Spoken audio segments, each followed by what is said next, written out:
Oh, hello there, friends and family. So good to see you again today. Wasn't expecting you this early. Up with me and the birds and the kitty crew. Just finished up our first cup of coffee. Of course, I had to jump on out and get the kitty crew fed. Check on the birds, see if they had food. And of course, we got to walk our different garden plants. And since this is Sunday, I believe it's June the 12th, we got to give you an update too. Show you just where we're at. On the little small plantings we've got planted throughout the property. Or the ones we got up to now.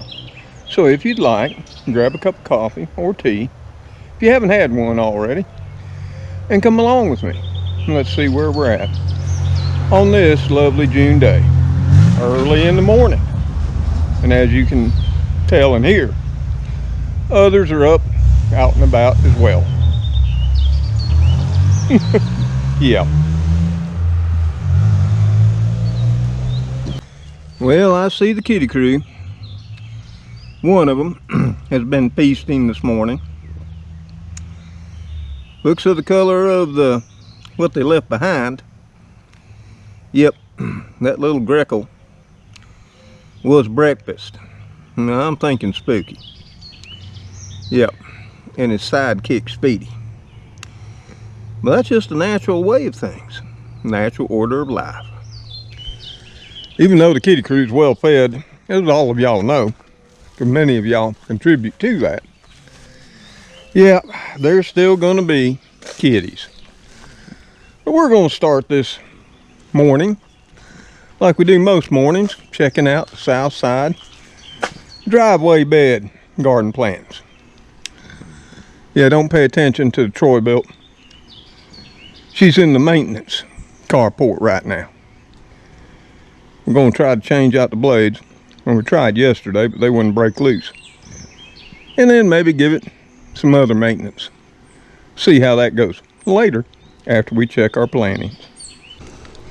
So we'll start right here by the old TV antenna pole, where I threw in a few stray bean seed. Yeah, they've came up. Now we just got to see if they'll wrap around the TV antenna pole. I don't know. This must be about 1 3/4 inch, 2 inch diameter. We'll see if they'll run up it. If they do, we'll see how far they go. I always wanted to know, how far will a bean vine grow? I've had some grow 14 feet. This will be fun. Oh, and our little watermelon seeds we threw in here from 2020 have yet to come up. That's why I sort of put them in this pot. They were getting a little long in the tooth, so I didn't know whether they would actually sprout or not. We'll give them another few days before we'll call it hopeless. That little bean came up. You know, I'm just that way. Wherever there's a pole, I think it's got to have a bean. And you can't have too many beans. Especially if you're worried about the availability of food. And many people are these days. Are you worried about food, Mr. Gray? No, not yet. But our little crookneck squash here is getting some male blossoms. Actually, it had 2 yesterday in full bloom. And if you're aware, or maybe you're not, male blossoms are only viable for 1 day. So when they close up, another thing you may not be aware of is they're edible and quite tasty. So at the end of the day yesterday, when I saw they had closed up and were finished with their business, I snatched them all. And I chomped them in the chomper. And they were tasty and did not go to waste. Just a little food pack there, folks. And over here we got our celebrity tomato looking fine. Still hasn't blossomed. We got another pole bean that's going to be climbing up that pole there. Yep, another pole, another bean. Why not? But tomato plant's up about 3 feet now. Now these pole beans, they've been reaching for the sky. And they're approaching, I'd say about 7 feet up there now. And continuing. This one here got a little crazy. I'm climbing up the pole. She'll need a little help.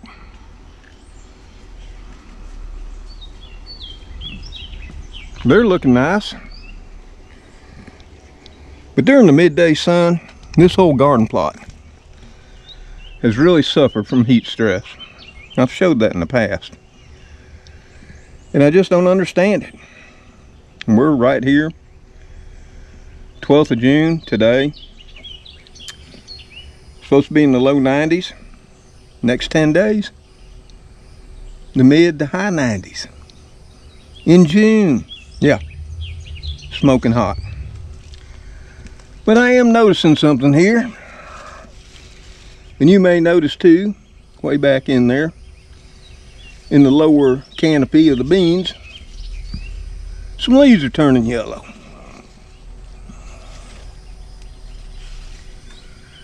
And if you know what you're looking at, you'll know for this particular reason, it's no big deal. The leaves are old, they're getting shaded. Yep, that's a natural occurrence.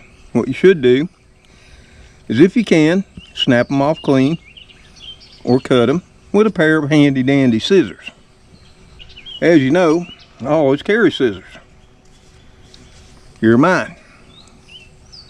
And as you've seen in years past, I trim my green beans. Just snap them off or cut them off. Now, like I say, this particular yellowing is no big deal. It's just old age and shading. Should another reason for yellowing come up, like viral disease, I'll show it to you. But as of right now, this is no big concern. And these can go into your compost pile. And like I said in an earlier video, a common cause for yellowing too is overwatering. That's not been the case here.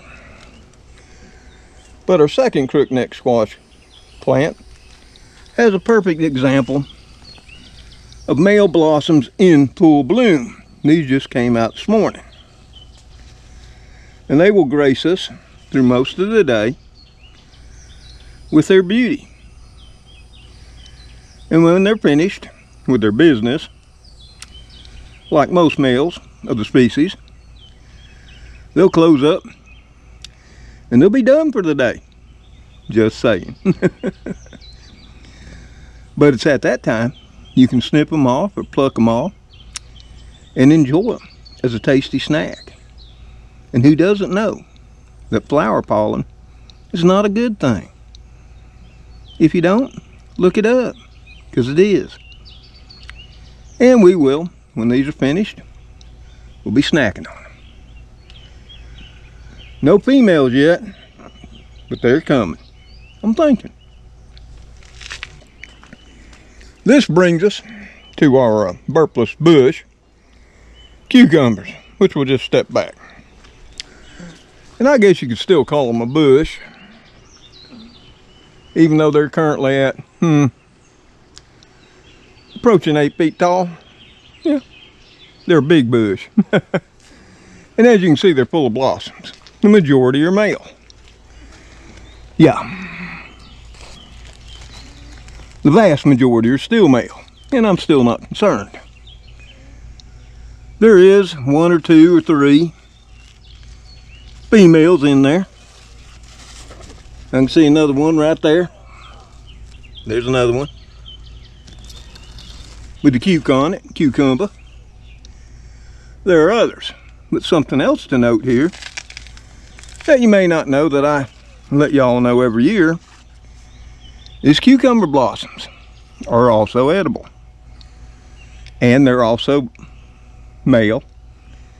The male ones. Well, the female ones are too, but you don't want to be smacking on the females. But here's a perfect example. This one was from yesterday. And it opened, it bloomed, and now it's done. It's closed up. Perfect time to snack on. And you might be surprised just how yummy they are. It's hard to describe. It's not quite a cucumber taste. Well, maybe it is, but it's got a little bit of sweetness. Here's one. It hasn't fell off yet, but it's done. Male also. Perfect for snacking. Yep. And they really look beautiful on a salad. But here again, we see a few other issues. See, there's a leaf on the cucumber, way down at the beginning. It's starting to yellow. Here again, it's old. And it's being shaded, and that's the reason for its yellowing. So we're just going to snip it off, and we'll come by, pick it up later. Now we got one here that's down below, and it's showing some signs of yellowing. And that's got me a little bit concerned. We'll have to watch it. I'm thinking it could be the start of a viral disease. Cucumbers are bad to get in. It hasn't quite developed the pattern I'm looking for. It'll look like a checkerboard. See, all in through here are just little bitty segments of the leaf.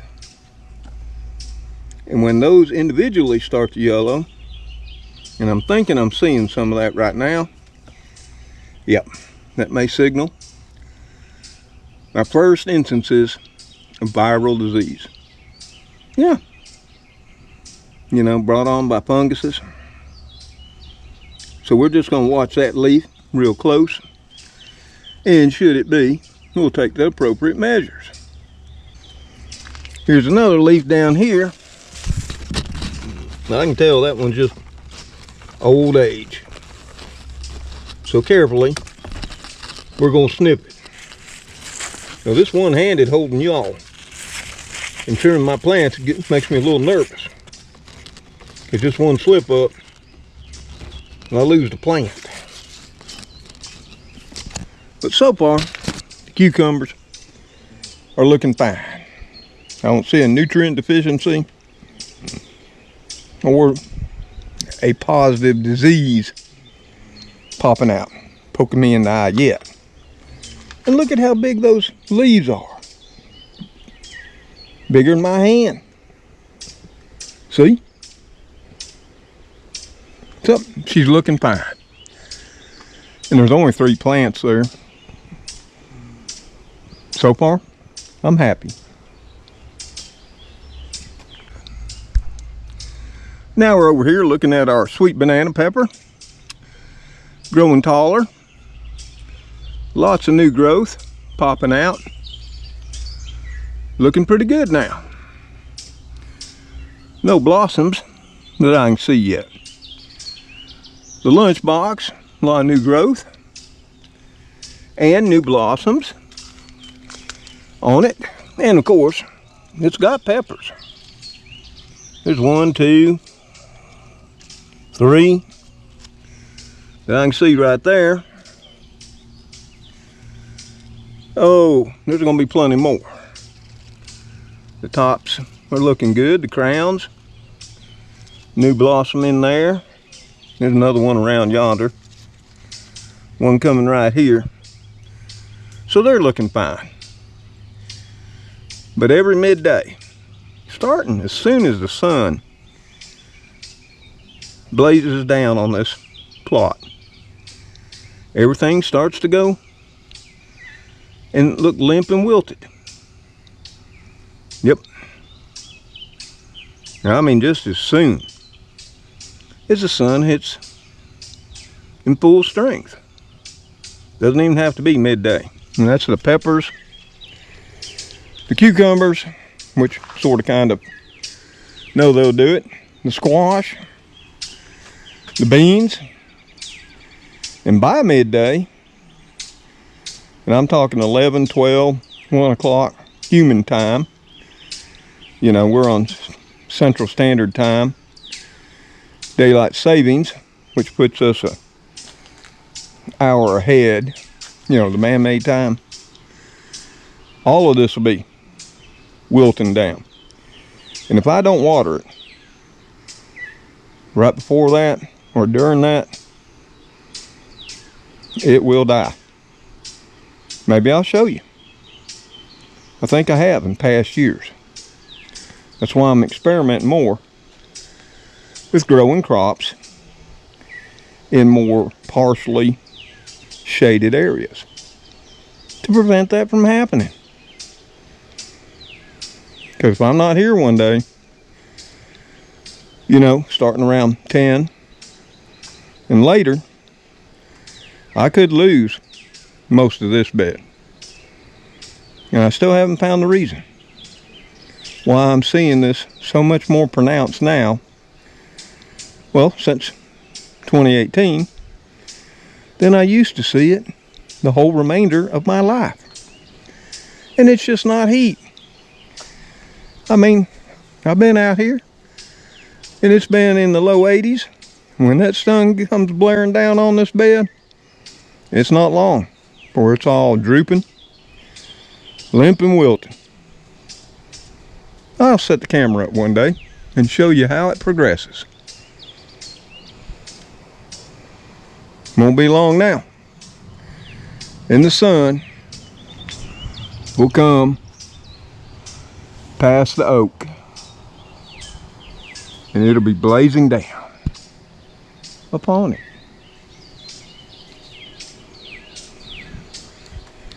See, right now, it's loving this filtered sun. Everything's happy. But that's the state of that bed. And of course, the blueberries. Can't say enough good about them.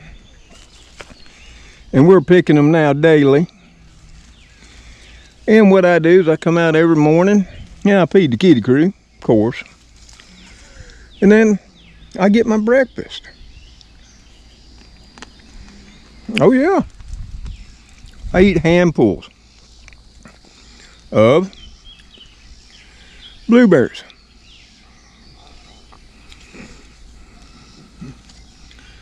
Y'all want some? They're yummy. Woo.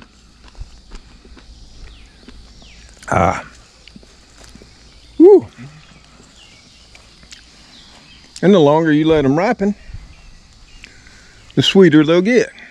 But they're just everywhere now.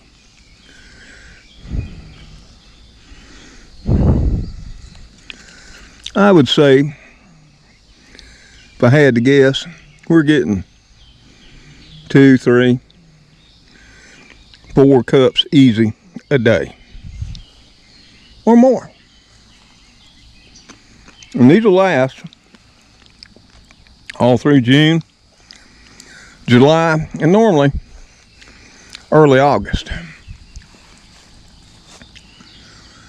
It looks like it'll remain the same this year, even though I had my doubts with the way the spring was. Now, we're having to water these too. That's something important to note.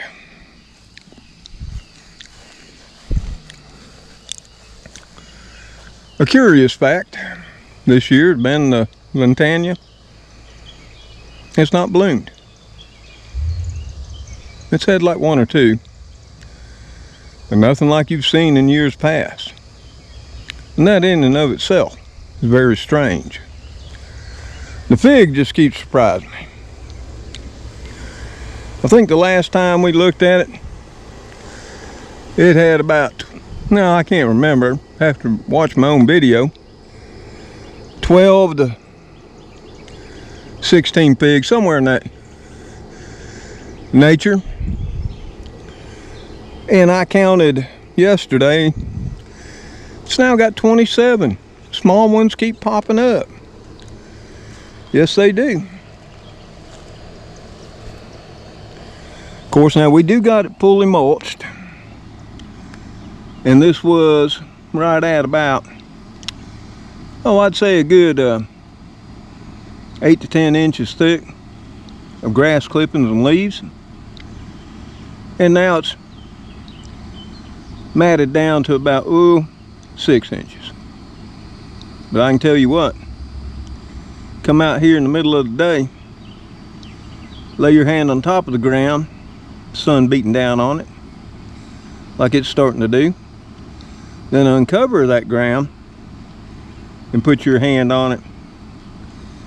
And I'm not a calibrated thermometer, but I'd say it was 20-30 degrees cooler. Just saying. It's all about that insulation. It's amazing. What works for our house actually works in nature. And nothing better than grass clippings and leaves to insulate and keep the ground cool and conserve that moisture. Now, it hasn't rained. Woo, now, going on again a week. And I will tell you this, the ground underneath that is still moist. Yep. So she's doing fine. But we keep an eye on it every day. Things are just starting to get into the full sunshine as it comes over the pines. And this cucumber planting shows you some of what is going on. Right there, you can see in this here Burpless Beauty planting, see where the sun's directly on the leaves, how they're starting to droop and wilt. Yeah. Believe me, below the ground surface, this ground is not dry. No. It's quite moist. See? So it's not lack of water. I'm not a scientist, I am an engineer. And in my mind, something is different these days. And I have yet to figure out why. Maybe if any of y'all know, let me know. It's not disease. Nope.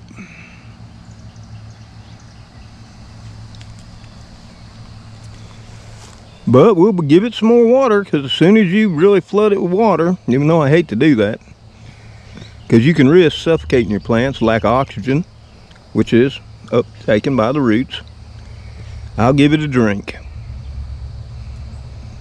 And it'll perk up some and it'll survive another day. It's just strange. Like over here, where we planted some okra. This is our Clemson Spineless okra. We saw these plants orphaned over at Superfoods. They just called out to me and said, you know, Papa Tom, save us, take us home. So I did. And we planted them here. You know, I've had cucumbers here. I've had beans, several types. I've even had tomatoes in this little planting. I just took a couple of landscape timbers, separated them, capped the ends. I think in between the timbers is only 5 inches. Filled them up with some soil and made a little planter. Yeah.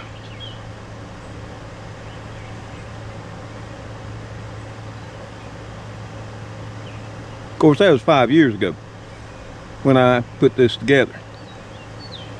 And now, I mean, if you watch all my garden videos all the way back, you'll see several types of tomatoes have been planted here.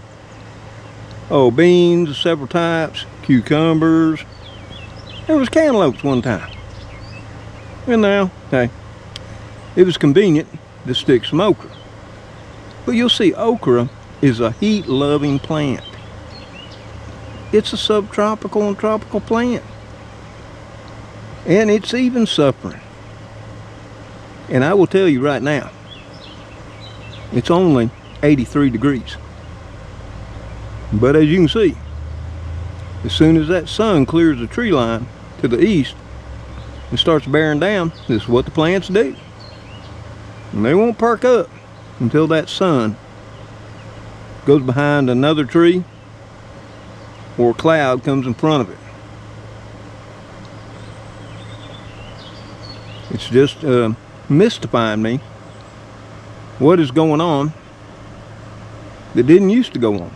Now, I never saw my okra wilt. Never, not before. Even during August, when it's the hottest. Now, it is hard to believe here that we're going to see mid to high 90s in, you know, second, third week of June. Now, I'll just say that. Yep.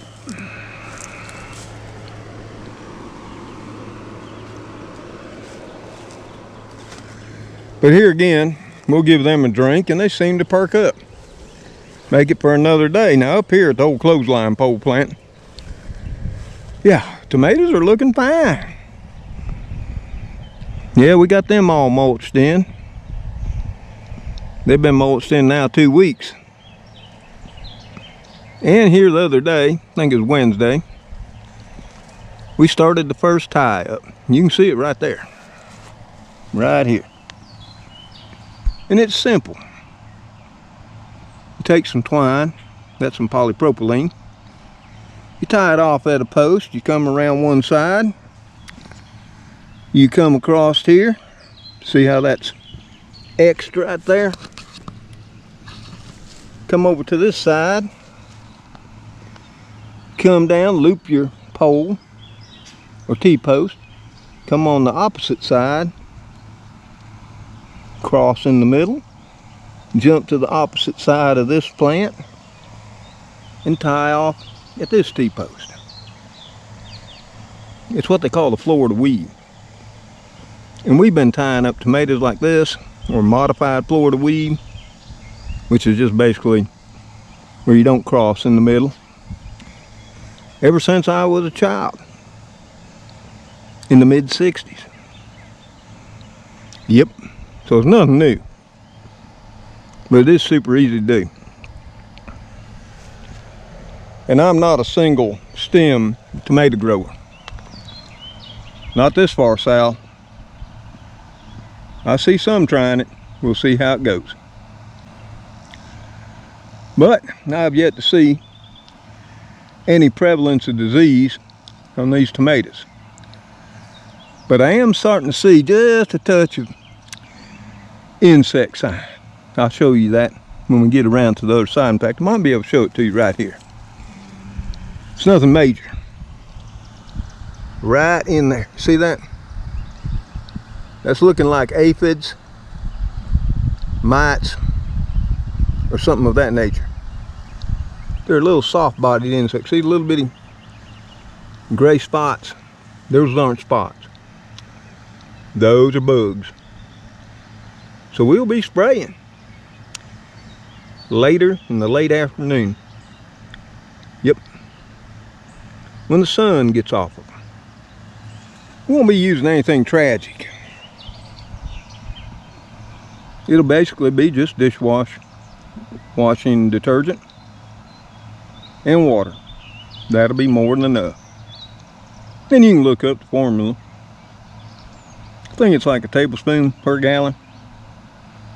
Yep, here again, don't need to spray it when the sun's on them. Spray it when they're shaded. And that'll kill those soft-bodied insects. And there's many other things you could use. Some people have formulas for vinegar. Even my hydrogen peroxide spray that I make will get them too. And by the time late afternoon, early evening comes, you know, I might just decide to hit them with the magic sauce that I make out of the hydrogen peroxide. But these tomatoes are looking fine. And I don't take my suckers off. Yep, I've been all through that. Suckers on, suckers off. And this far south, with that blazing sun, suckers on to me, as long as you keep them well watered and well fed, are a good thing. Because you can get your tomato plants this far south too naked, where that sun can get to your tomatoes, you'll experience what's called sun scalding on your maters. It don't look pretty, and it don't look tasty. And that's why I don't do it. I want my tomatoes to be shaded. Because if you look into it, sunlight's not why your tomatoes ripen. And that's a fact. It's one of them scientific facts. Yep, that's an old myth.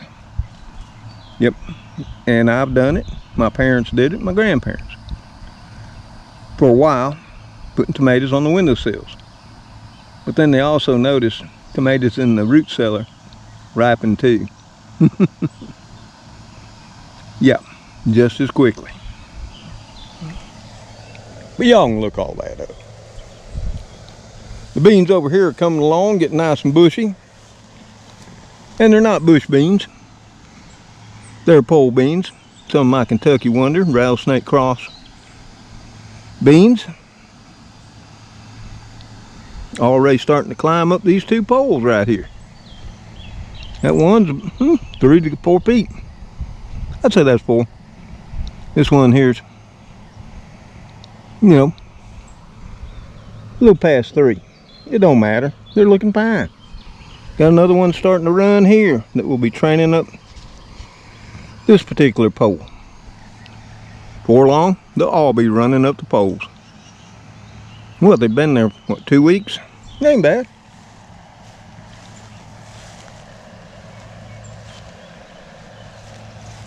Now there's plenty of blossoms on these tomatoes. And some have opened. Right down here some. And remember, if you want to have lots and lots of tomatoes, come out in the early morning hours. Make sure the blossoms are open. And tickle them. Or vibrate them. And you can use one of them electric toothbrushes for it. You'll see plenty of videos. All I do is do that right there. Yep, don't take long. And you might not know it, but tomatoes have both male and female parts in their flowers. And self-pollinate through wind. You know, the wind moves the blossoms and they're self-pollinating. Now if a little bee or even ants or wasps come along and visit them, that's all the more better. But it's not necessary. That's why you can grow tomatoes in greenhouses. Now these actually opened up yesterday. And see, that's all I do. Just vibrate them. You don't gotta get rough with them. No. Or you can just do the whole stem. Yeah. You know. Shake it up, baby. Wake up. Wake up.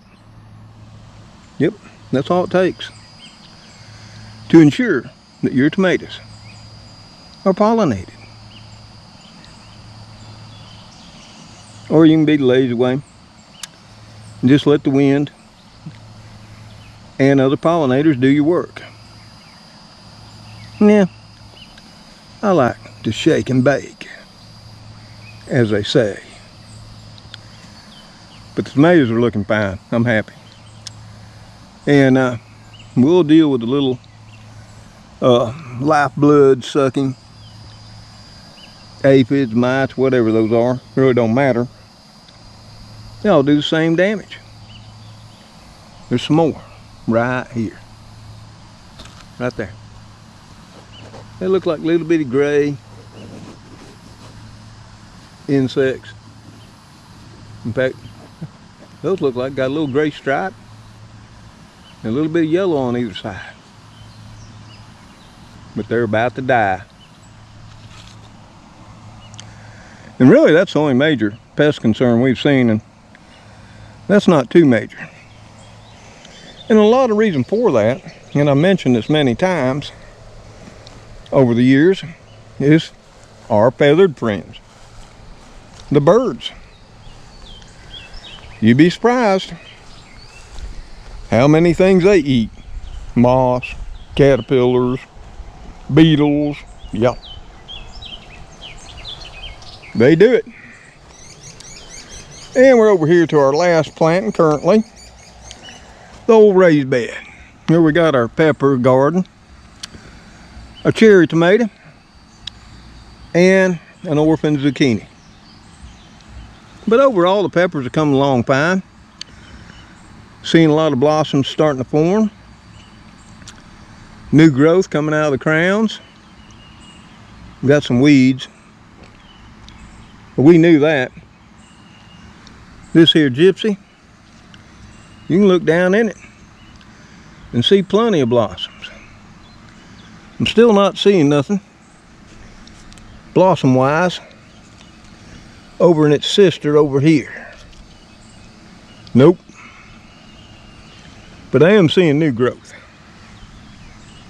So I have high hopes. And these haven't been in all that long. What? This is basically the end of their second week. The lunchbox over there got new growth. But something to note here on this zucchini, and I started to see this crop up this week, you'll notice some yellow around the leaf edges. Yep.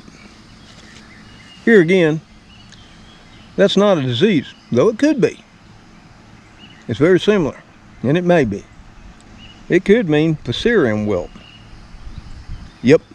Or it could be just, as what most people will say, a potassium deficiency. So what I did, and you know I had a big burn pile right over there, is I brought some of that there potash, basically the wood ashes, from everything that burned, and I brought them over here, and I put me a nice circle of wood ashes around this zucchini. And we'll see if that remedies its potassium issue. I'm thinking it might. If not, I have some more bloom, which is a liquid phosphorus and potassium fertilizer that I can hit her with. We'll just have to see. We'll give her another week, because the new growth isn't appearing to have the same symptoms. I'm seeing those pesky ants. And did you know, here's a fun fact, ants are the primary way you get aphids on your plants. Did you know ants were farmers too? This is actually an enjoyable fact. Ants will carry aphids up to the young tender parts of many plants and place them there, where the aphids couldn't have possibly climbed to all on their own. And they farm the aphids for the honeydew that the aphids produce as a byproduct of them feeding on your plant. Yeah, the ants farm the aphids to get food. You can look that up. It's amazing. Unless it's your food they're farming their aphids on. Yeah, so I'm thinking these ants are up to no good. Yep. He's thinking, yep, we got to bring some aphids. Yeah, little does he know, we have the cure for his aphids. So that's where we're at right now. We planted some cantaloupes. We snuck a few of them over there in that northeast Burpless Beauty cucumber plant. We threw in 3 seeds over there. If they come up, we'll show them to you. And I wanted to do something in my old clay pot that I've never done before. Yeah, I've grown corn. I've grown garlic chives. I've grown onions. Oh, I've grown so many things in this pot. Oregano. Yep. Yeah. How'd you get in there, little buddy? You're up to no good. Just saying. So this year, I planted some Burpee Hearts of Gold cantaloupe seed in here. And if it comes up, we'll grow it out of this pot and we'll let it vine all over here. Of course, that is after I move this wood and mow over this. And most likely lay down some grass clippings to make a bed for the cantaloupe vines to run over. Yeah, keep this mess down, you know, until winter, when it really don't matter, because then we can mow over the whole same thing and be done with it. Oh, but the new burn pile keeps growing. Yes, it does. We've got to get out here and do some more harvesting later in another garden. You might not think it is a garden, but it is. And it contains a forgotten food. But that's for another day and another video. We still got the tire planters to plant. Any suggestions, y'all? So there we have it. That's the state of things on the old home place, my little piece of paradise in the deep south of Alabama. Yes, it is. So maybe you learned something. It was somewhat entertaining, or it could be possibly educational. Who knows? But we do try. So y'all, we got to get on with it. We got some watering to do and a few chores. Then we got to get on in the house once that midday hits. And that's what we've been doing. During the heat of the day, in the 90s to mid 90s, that's temperature in the shade. Not heat index. I don't even want to know what that is. It's in the low to mid hundreds these days, which too is exceptional. Yeah. We head on in. And we do indoor things until the sun gets a little bit lower. And then we come out again and start all over again. But hey, y'all be safe out there in this heat. Stay hydrated and be careful. Make sure you're drinking plenty of water or fluids to replenish your minerals. Okay? Yeah. You might notice my buddies weren't following me. Well, they're already tuckered out in this heat. Let me show you. Guys, spooky. Mr. Gray. I know. It's really hot, ain't it? And it's humid. Woo. Woo. Well, at least you're shedding out, finally getting rid of all that there under hair.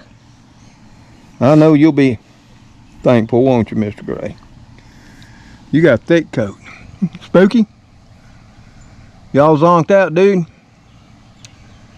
Woo, I will say. Just walking around here, carrying y'all and talking, I'm getting damp too. Humidity's, what, mid-80s or higher? That makes all the difference in the deep south. Don't it, Mr. Gray? But they walk with me later in the afternoon and evenings where it ain't so bad. But hey, y'all, till we see y'all there on the next video, y'all take care. Stay safe. And as always, may God bless you as you bless others. goodbye for now. Got some clouds coming in from the west. Maybe we'll get a pop-up shower. We can hope and we can pray. And that's about all we can do on this day. Later, all.